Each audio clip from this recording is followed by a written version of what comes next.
women are so frustrated because if you That's weird because the people I hear talking about this the most are dudes. Overwhelmingly. if that is the thing, please come out, bring me the statistic. There's an overwhelming amount of women in sports right now who are like demanding that trans women be not allowed to compete with cis women. Please bring me the data on this. Come out and be like, hey, here it is, the overwhelming majority of multiple different sports leagues. It's not just one or two isolated incidents. Like, people who were, I think, in second and third place were still like, oh yeah, we're completely fine with her participating in this.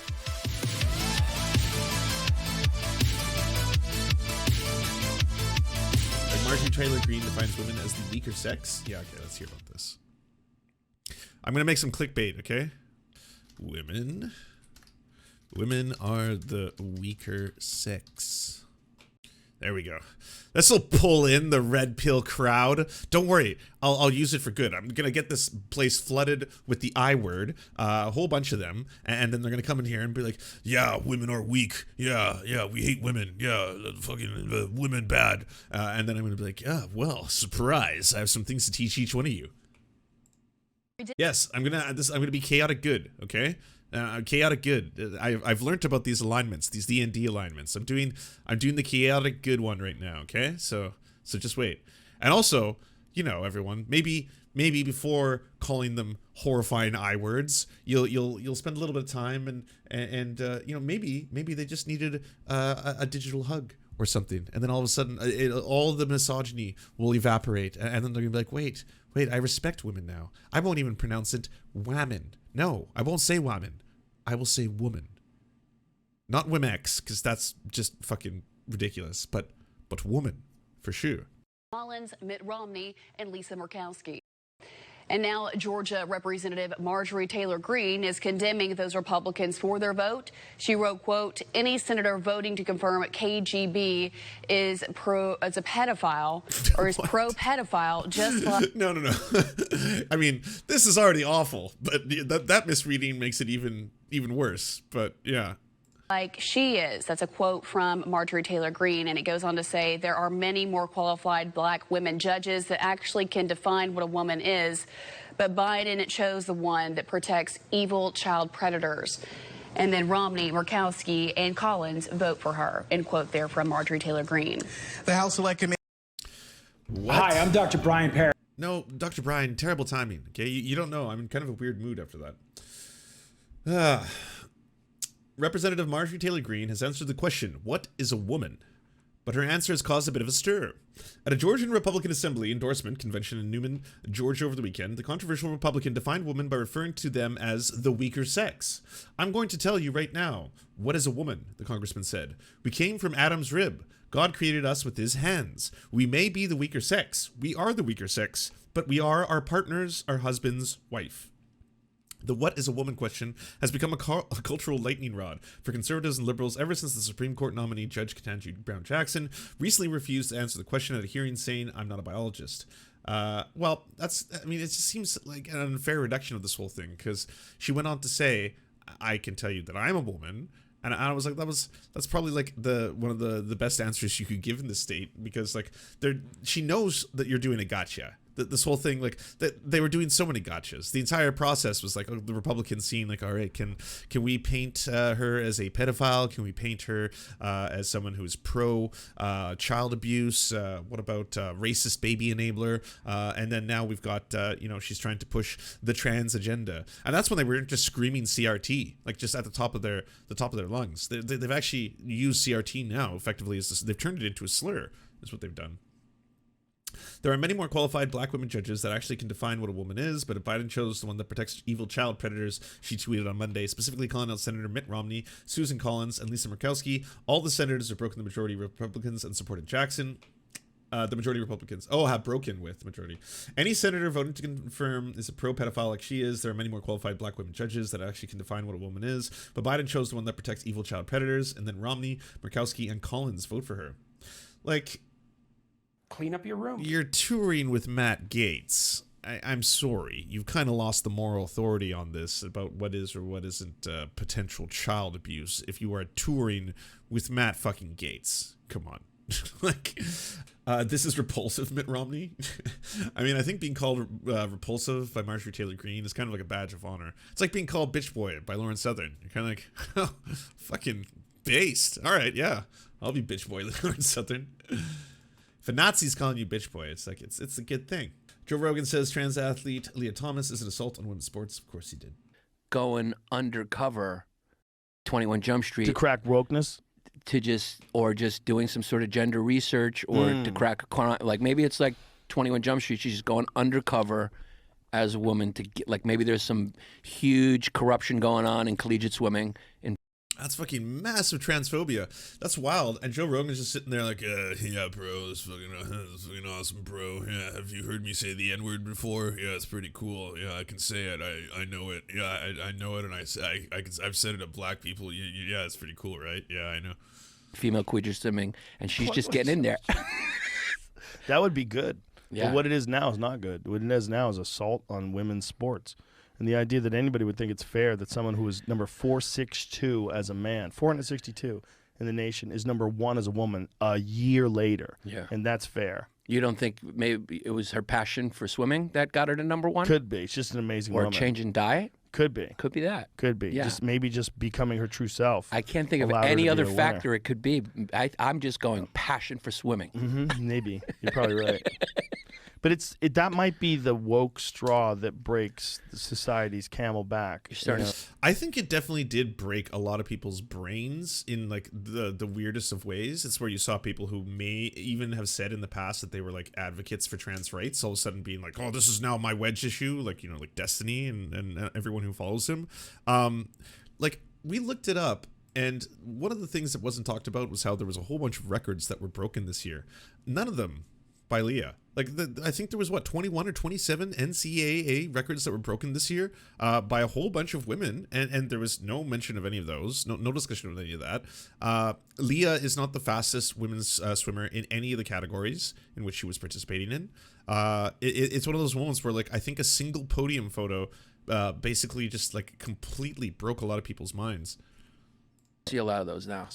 Women are so frustrated because That's weird, because the people I hear talking about this the most are dudes, overwhelmingly. If that is a thing, please come out, bring me the statistic. There's an overwhelming amount of women in sports right now who are like demanding that trans women be not allowed to compete with cis women. Please bring me the data on this. Come out and be like, hey, here it is. The overwhelming majority of multiple different sports leagues. It's not just 1 or 2 isolated incidents. Like, people who were, I think, in 2nd and 3rd place were still like, oh yeah, we're completely fine with her participating in this. or parents, if your daughter is competing and they're competing against a trans woman, it's not fair. It's just not fair, no matter what anybody says. This is the wild part about this argument, too, is they haven't really figured out that, like, okay, we want to ban puberty blockers for children. And you're like, why? Because we think it's child abuse. And you're like, it's not. It's reversible. It's safe. It's given to cis children. This is really just, it seems like you want to vilify trans people specifically, because we don't ever talk about any of these issues when it comes to cis kids who have to take puberty blockers for a variety of different medical conditions. But sure, okay. And then all of a sudden it's like, well, this person is going to suddenly go view puberty into a gender that they do not identify with. This is going to have horrifying results, and in large ways giving and letting a child use puberty blockers would eliminate a lot of the worries you have when it comes to how they're going to grow up and develop. Like, transitioning later in life versus transitioning early on through using puberty blockers clearly shows there's a decided difference in everything that happens, because it's being done during a lot more formative years, especially the height difference, which I think is the biggest thing that is scaring the Joe Rogans and the Jimmy Dores and everyone who's now really making this into this new issue, the new wedge issue when it comes to all these issues. There's this nonsense idea of like, well, there's outliers. I'm tired of the 462 to number 1 shit, because she was a top 100 prior to HRT. She went from like top 100 nationals to sub 400s on HRT. There'll be evidence of the fact that HRT does impact performance anyway. Yeah, I mean, it shows you that HRT not only has a massive difference in performance. The biggest thing, and I see this as the newest, because like the trans athlete athlete debate has kind of shifted a little bit, and it's gone from, hey, there are these rules and guidelines in which, for example, the Olympic Committee has determined that trans athletes should be allowed to participate based on whether or not they have been taking hormone replacement therapy for a period of 1 year. Like that's what it used to kind of be, where it was centered around. And now there's a newer one, and the newest one that is evolving is that trans women, if they transition later in life, so if they don't take puberty blockers when they're younger, will on average be taller than cis women. So even if they transition later in life because they're taller, this is going to give them an unfair advantage. This is the new evolution of the basically trans women in sports debate. Always, of course, it centers around trans women, never centers around trans men, and you know the reason why.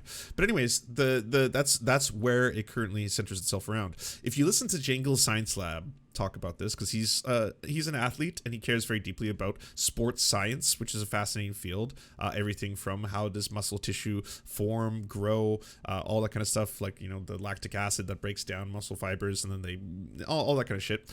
He'll tell you that while it is true that trans women will on average be taller than cis women, the difference is not so great that it removes any and all competitiveness in their fields relative to the greater damage, and I would argue larger societal damage, that comes from isolating trans women and making them feel lesser than or other than by putting them into separate categories. It doesn't change what you like, and I'm not getting into the philosophy of sports. I'm not getting into the whole it's obviously trans women who have much better access to both money, so class, and also where they're born in the US will determine whether or not they have access to things like transitioning very early on in life, taking puberty blockers, all that kind of stuff. So there's going to be a huge range of things and factors that change whether or not someone is going to be able to have access to transition if they want to transition as part of their gender affirming care. So all that being said, if it doesn't suddenly become this outrageous situation where all of a sudden it is destroyed the entirety of potential competitiveness, like any other group, if they are between 1% to 2% of the population, as trans people seem to be, they will be represented in a certain amount of victories in fields versus their cis counterparts. It's not something that people like. There's still no, I believe the first gold medal given to someone who is either trans or non-binary went to a non-binary soccer player. I believe they use they, them, and they played on the Canadian soccer team, but it was not a trans woman. So there's still 0 medals for trans women. There hasn't been a trans woman who's won like a gold medal. It's a lot more this fear that it's just suddenly going to create the situation in which we see a whole bunch of just trans women dominating sports because people have got it around in their minds that someone is suddenly going to want to win at sports so badly, especially for trans women, by the way. Like, I don't know exactly what the cash prize is for winning NCAA. I don't think there even is one, right? So it's just it's the glory of all this culture war, ostracization, anger, all these pundits who are furious, all this hatred directed towards you, to be able to participate and win in a category. Like, we're not even entering into the arena of the fact that women's sports, just as an entity, it has a lot more problems in terms of its funding, its financing, how players are found and curated, and how the science of it has evolved over time. It's become much better, but it's still like dramatically different than men's. Like, the pay differences are astronomically unbalanced between men and women's sports. Don't forget the female to male wrestler who beat everybody. The female to male wrestler who beat everybody. Joe Rogan had access to science. They don't get paid. That's the whole thing. And the abuse, like the huge problems with abuse. Although, to be completely fair, abuse is also pretty rife in male sports leagues for children. There's a lot of problems in hockey leagues in Canada, having tons of abuse of young boys and shit like that. It's all really fucked up. There's outliers, and then there's biological males. Right. That's beyond outliers. There's always exceptions. The ancient Greeks used to say there's no rule without an exception, but you can't define what it is based on the exceptions. Well, it's interesting because in all other aspects of society, it's pretty much a given that, a person can become trans and change their name, and we're all pretty accepting of it. where people have the most pushback is in sports, Right. athletic competition. That's where the real pushback is. Right. Where people are like, hey, the fuck, Right. this is not fair. This is clearly not fair. There's a reason why we have a distinction between men and women's sports. Okay. Whoa, this is an ad. The ad is Tim Cast IRL, Will of the People, original song. He's buying views? Holy shit, caught in 4K!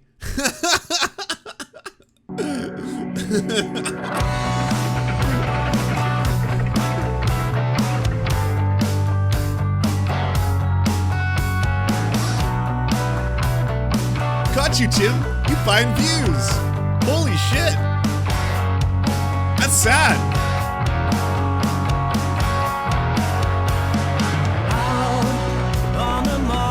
I'm not gonna skip this ad.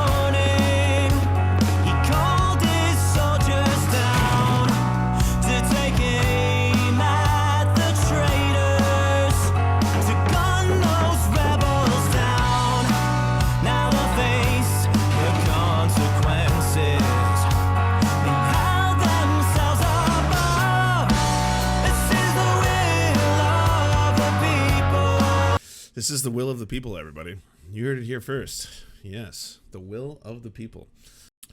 Let me do a quick pitch to the Joe Rogan fans, and I'm going to do something I don't often do on this show. I'm going to talk about men's rights for 2 seconds. Then we're going to talk about women's rights for 2 seconds. But I don't often explore these parts of me because people think I spend so much time talking about, you know, how we have to destroy and smash the patriarchy, and we have to talk about feminism, and it's not actually that scary a concept. It really does mean equality between all the genders, and that's not a bad thing. It is a good thing for there to be less of a hierarchy of power in terms of the way we have structured society and jobs and just basically broadly speaking, most of the facets of our lives. But there are issues that directly relate to men that men experience. I would know one. I am a man. I know there are a lot of people amongst you who have, and my detractors especially, who have said multiple times they don't think that I'm in fact a man. But yes, I am a man. I am a cis man, and part of that experience does include a handful of things. For one, I can certainly say that there is this inherent and I would say assumed bias sometimes that when you're walking out in public as a man, you do have to consciously walk much slower and to stay away from other people, because there is the assumption that is going to be made that, you know, you could be a potential threat, because the majority of assaults, sexual assaults, violent assaults are done by men. Men are the ones and the perpetrators of those assaults, so there's always that constant, even if you're one of the good ones, even if you're someone who's never assaulted and never plans on assaulting anyone ever in their lives, it's still, there is that dynamic play. And what's very interesting is you hear people, like, for example, ContraPoints, someone who is a trans woman, the gender that she was assigned at birth was that of a man, and so she has had the experience in both directions. She puts this in one of her videos where she talks about this, and it's very fascinating to have this kind of how society perceived me differently from when I was a cis man to a passing trans woman, and now how society treats me completely different because of that issue. There is also the thing, and I will say this to men, we'll go in the opposite direction, that I think men, and growing up, I didn't think about this or contemplate this as a cis man, and this is something to put yourself in the POV of women, is that when women, a lot of them, the vast majority of them, in fact, every single one of them that I've ever spoken to of in my life, once they've gone through puberty, this kind of scary thing happens in society, where all of the men, or at least a lot of the men, that used to be nice and friendly and kind, whether they are either old uncles or people in the street or people in stores or people that they're walking by, go from being friendly and nice to kind of creepy, where they start to leer and they start to look, and it starts to be, depending on what I wear or how much makeup I have on, people will start to stare at me. And that, of course, is not a nice feeling, because if you're walking around the street, it's kind of a weird thing to have every person suddenly going like this, and people actually literally stopping cars to roll down windows and scream things at you. Yes, perfect strangers will take time out of their day to break the law, endanger people's lives, so they can slow the car down just a little bit, because this works, apparently. Maybe, I don't know, in a movie or something. I don't know where they get get this idea. But the car slows down. They roll down. Hey, baby, nice tits, baby. Can I suck on them titties? Like, genuinely, gentlemen, has that ever worked? Even one time, has there ever been a woman who's been like, oh, well, yes, sir. Yes, here you are. Yes, no, enjoy. Yeah, as much as you need. Hey, I'm here to give, and I'm very happy to provide you with all the sustenance that you're looking for. You're good now? Okay, great. All right. Well, I guess I'll go about my day, and you've had a fine time as well. Maybe, enjoy the rest of your day. Yeah, have a nice one, right? So there you go. There's two very separate POVs, right? Neither of us, me, Joe Rogan, we're both a couple of sissies, cis boys, brave cis boys, neither of us know what the experience is to be trans or non-binary. We don't. We have no understanding of that, and so we have to learn. We have to learn from listening to other people's experiences, listening to their stories, amplifying their stories, interviewing them, talking to them, getting to wrap our heads around concepts that might be a little strange and foreign to us. And it may seem scary at first. It can. I understand. It's a wee bit daunting. And sometimes it may be an uncharted territory. Sometimes it may be even towards concepts that you had no idea related to gender, sexuality. I mean, I'm someone who you may call or characterize as the woke, but even myself, I did not fully understand asexuality, and it was wonderful to learn about that and to listen to someone's lived experience about how they grew up asexual and aromantic and what the two differences mean and what it was like, and to try and wrap my head around that, and suddenly it just clicked. When you get that understanding, it clicks, and it's a good feeling, because the one thing that we all have in common is we have shared humanity. All of us. We're all equal and connected in that. We are all human beings, all of us, and we are different and varied, and that is a beautiful and wondrous and splendid fucking thing. It really, truly is. And we have to celebrate that, rather than try and divide everybody. That's the thing. I know Republicans and libertarians, they always say, like, oh, the left is so interested in creating divisions. They're always talking about things like critical race theory, and they're trying to break everything up into all these different categories, and we're trying to divide us by race, and divide us by sexuality, and divide us by gender. It's like, no, motherfuckers, y'all are. I'm serious. Every single one of you is trying to do that. We're the ones trying to make you aware of it, that you're doing it. We're the ones trying, and that's always been the way, by the way. That whole, like, I have a dream speech by Martin Luther King Jr. that every conservative loves to quote. That was like, yeah, I wish that my children were judged by the content of the character, not the color of their skin, but they're not. So I'm trying to explain it to you, white people, because you don't seem to get this idea that they're treated differently because of the color of their skin. That's the problem. We're trying to explain all of this, not be like we want to reinforce it, and that's the goal is to abolish it all, to stop making people's lives worse because of things we made up, because we did make them up. We made up all of it, and that's what people do. It's our best understanding of the world at any given one moment. That used to be the Bible. The Bible used to be our best understanding of, like, science, morals, ethics. And now if you looked at it, you'd be like, that's, well, kind of fucked up to stone a kid to death if they called you a name. Like, I don't think you'd want to do that. You'd be like, I probably shouldn't stone a kid to death if he called me a name. Like, if he's like, I hate you, Daddy, you smell. Oh, fuck, I don't want to do this, but the Bible, so I guess I gotta find a rock now. Sorry, son. Just as it is. Do you enjoy the Serfs but prefer not to have to use your eyeballs? Many are saying this. Well, we've got the solution for you. It's the Serf Times in podcast form. Available on most major podcasting networks now. If you enjoy it, please consider leaving a good review and feedback, because it really helps the show out, apparently, and it's free, just like the podcast. To our gods, Xander Corvus and Peyton L. Just, we are prepared to conduct many a human sacrifices in your honor. To our monarch, Tom Spiker, we are but your humble yet incompetent jesters, trying in vain to bring some levity into your life. To our Lord, Trevor R., we give you thanks for this meager plot of land for us to toil away our pathetic existence. To our brave knights, Carl Wauer, Tony, D.M. Rivera, Resident Scarecrow, Sir Nickus, Mayred, Cheryl Alvarez, Reuben Kelly, Brandon, Words Greenwood, Nate, Hagbird Celine, Matthew Scarborough, Stellar Vision, Ariane McCarthy, Daniel Sutton, Coulter Smith, Jenna Tao, Quiet 185, Anna Loves Riley, Omni, Riley and Anna, Poodlehawk, The Tim Caucus, Multimondi, Trevor Janis, Lemmy 101, Anthropophojack, Saren 42, Catherine, Ramon Acosta, Incosin, Agent NDN, Violent Orchard, Political Puppy, Andreas Chiringuito, Zach Christensen, Todd Buckingham, and Todd Lajeunesse. We salute our mighty heroes off to conquest some bread in some far-off lands.